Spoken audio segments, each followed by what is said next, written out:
Hey guys, in this video we're going to talk about how you can verify your account on Wise. But before we begin, make sure to hit that subscribe button down below. It really helps me out. So first of all, open up your Wise application on your mobile device and simply log in with your account. Alright, so after logging in, you will be redirected to your dashboard automatically. Here you will be able to see all of your assets in different currencies along with your transaction history.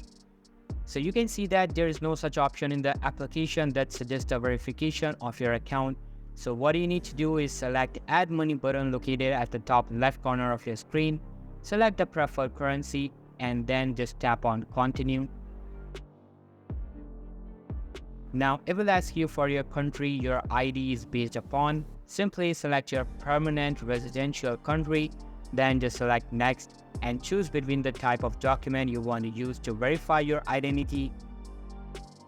And after selecting one, follow all the steps and you are done. That's how you can verify your account on Wise. So that's all for today's video. Hope you liked the video. I'll be meeting you in the next one. See you soon. Bye.